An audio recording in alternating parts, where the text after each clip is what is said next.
So in this quick video, we're going to go over just a quick kind of example of what a lawn or yard transformation can look like. And this is our actual yard that we bought a few years ago. And we bought it knowing that we didn't like what it looked like. We knew that we could eventually change it. It took us 2 years, right? Not so much 2 years of work, but 2 years because we kind of focused our initial investment on the interior of the home and then kind of saving up. And then we really kind of did a big renovation in the backyard because we also refinished our pool, and you'll see the night and day difference between the 2 yards. So I'm going to try to do this side by side so you can kind of actually see the difference. And so it might be a little awkward, but I hope you're able to follow along.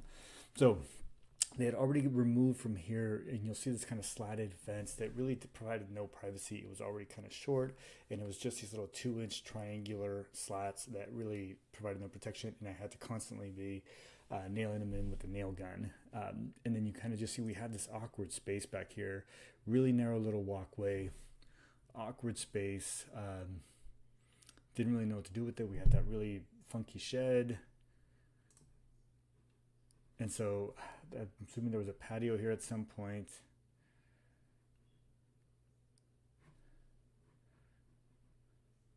And so, yeah, we kind of had the cement liner around the perimeter of the yard that we just kind of didn't really like, but it really kind of defined the yard. We kind of played with that, and I'll show you how we played with that so that we kind of we wanted to run a design that was cost effective, still kind of leverage what was there in the yard, and being able to kind of just still enjoy it.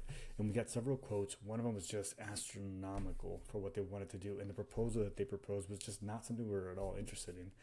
Our yard kind of slopes forward because we're starting to go up on a little bit of a hill. And so they wanted to just level it all out, which absolutely would have been the wrong decision, which we're glad we didn't go that route. And we kind of stayed with the topography of our yard.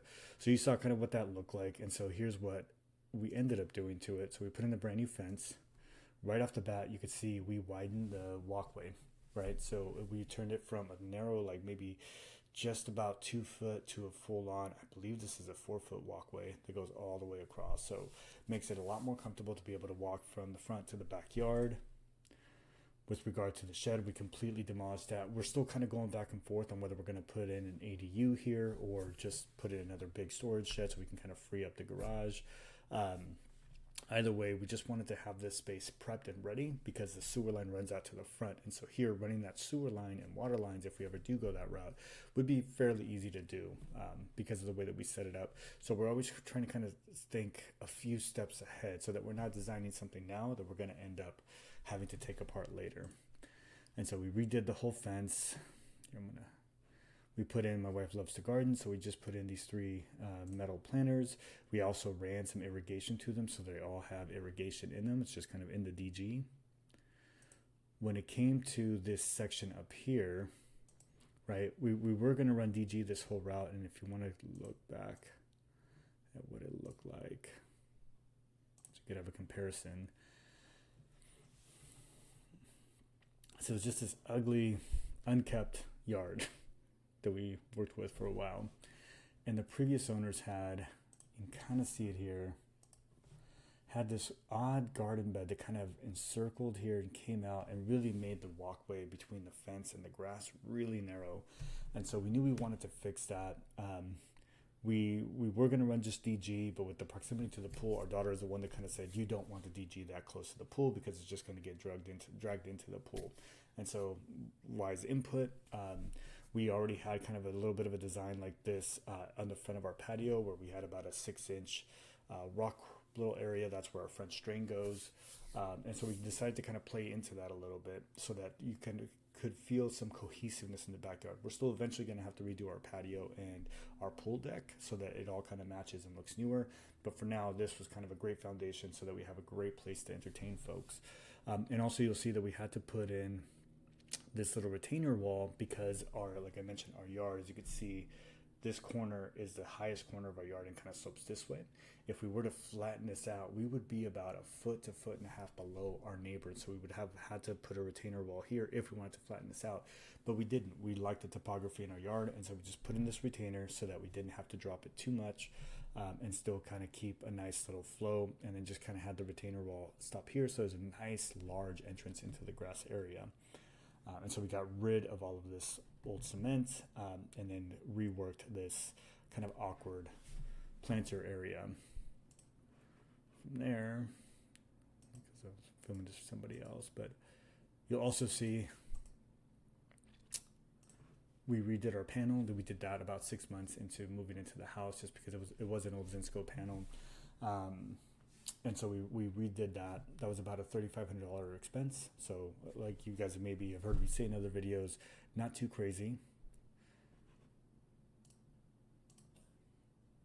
So my wife and son picked all these plants. We also had everything irrigated because that was just going to be too much time to be able to water everything.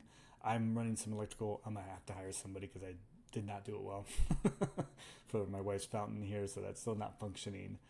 But we did run some low voltage electricity into to light everything. So that's the electrical that I put in. We put some low voltage lighting in your backyard. Any kind of landscaping is just absolutely beautiful. So we absolutely love the look of it. These are all the plants. They brought our grass back to life. It's good to work with somebody who knows what they're doing, because as you saw in this video, the grass was kind of in not the best of shape. And so they were able to kind of apply the right kind of balances with regard to manure and chemicals and be able to kind of bring it back to life. So it's nice, lush, and green now. And like I said, we kind of played a little bit with, I wish I could rewind this, we'll let it play out. We kind of played with the flow of that cement barrier, but we removed it, right? So we ended up just putting some bender board to kind of keep some shape. But you'll notice, let's see if I can play it here. We ended up eating into this corner a bit by shrinking it, because it used to kind of go deeper into the corner. We're still not sure whether this will be a fire pit or a play structure for our kids. But we knew we wanted to do something in that corner, so you could kind of see it here. It went back a lot deeper this way, and we just ate into it because we didn't really need that. It was just going to be dead space anyway. And so this gave us a lot more to kind of play with. And so we kind of just redirected it, cut it off probably by about 7 to 8 feet forward. We kind of just took this curve this way. And so there's ways that you could really kind of use the space you have to make it flow well, right? And so here you have our backyard. We also redid our pool during this project.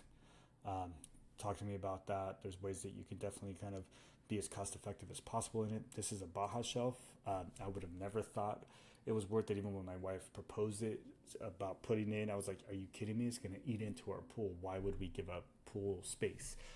But I can tell you, it is probably our favorite feature, and it's a really big Baja shelf. You can't really see it. We're fortunate we have a large pool back there.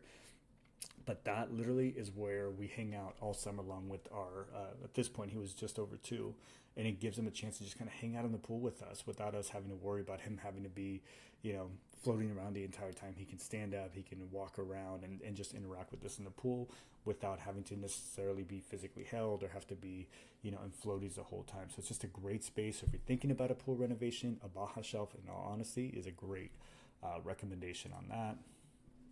Let me skip forward a little bit. The other thing we put in that pool is a auto filler, because we didn't have that. And for those of you that haven't owned pools and never owned pools prior to this house, during the summer it just evaporates and you lose about an inch and a half of water in the pool, which can be nerve-wracking because you're thinking, oh my goodness, does my pool have a leak? But no, it's just natural evaporation. And so we put an auto filler there to kind of keep the levels at the right heights. We redid our whole fence. All right, we kind of carried it this way. And then the other thing that we did, because we're fortunate to be right up against the levee, and so we have a great access to the river and just wonderful outdoor space, we ended up putting in a door that is keyed for us, right? So we only with the key can you open it. It's not a latch or anything like that. And we also decided to put in steel posts there to just enhance the safety feature of that fence and the stability of it. And so we did some steel posts, and it's a whole steel frame to that door. And so it just gives easy access to nature, basically behind our house. And so that was a great little feature. And so there's little things you want to start thinking about how you want to use your yard, right? And this was a big thing for us to have that space and that access to the back. This you may recognize, we kept this whole section over here. We just put fresh bark on it, and I really recommend brown. I would never recommend black. That's just, if it works for your house, it works, but I'm going to always recommend to kind of keep it a little bit more natural. The other thing we did is, since everything was already opened up because we repiped our entire pool, we moved a lot of things. So our irrigation used to be kind of over in this walkway area, just kind of awkward. So we moved everything over this way. We also had this random electrical box right here that was in the middle of the yard. I don't think I should take the turn here, but it was just in the middle of this little corner of our grass that made no sense whatsoever. And so we ended up having them just relocate that electrical box up against this wall so that we can create this nice clean pathway and then kind of recapture and kind of see this whole area. It used to be like right here randomly. And so we just took it out and relocated it to the wall. And then you also had some this electrical related to the pool that was kind of right over here. And so again, it was just a trip hazard. It had no purpose. And so we just took it out and then just kind of DG'd this area. And then we had some of these little cobblestones, not cobblestones, but little cement kind of rounds previously strewn throughout the yard. And so we just kind of repurposed them, embedded them into the landscaping so that we just weren't walking directly on DG.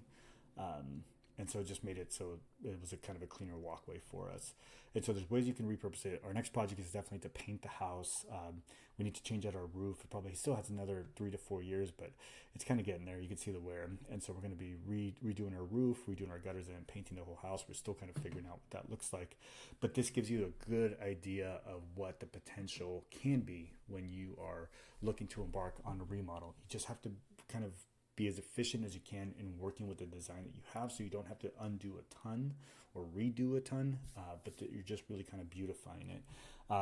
Definitely happy to talk numbers. If anybody's interested, feel free to give me a call and to refer you out to the incredible landscaping team that we worked with on this project. They were great because especially with this area here at the beginning, right, the cement kind of got added after the fact. We didn't have that in our original design, nor the walkway in our original conversation with them. But once we kind of saw the space, we're like, oh, wouldn't it be nicer if we had a wider walkway? Wouldn't it be nicer if we had this nice patio?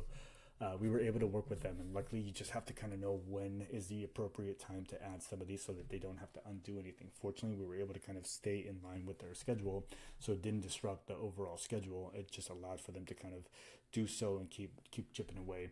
This whole project, including the pool, took about a month and a half. So just so that you're kind of aware of that, we took out some big trees, we took out a lot of weeds.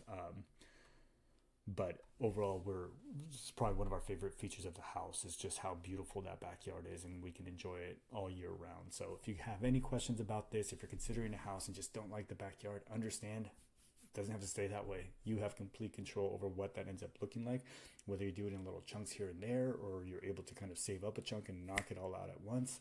It's all doable. So try to really look past what the house is and really just focus on if the neighborhood works for you, if the flow of the house works for you, if you're comfortable on your payment and all that, because everything else can just be updated over time. So don't feel that you have to find the perfect home.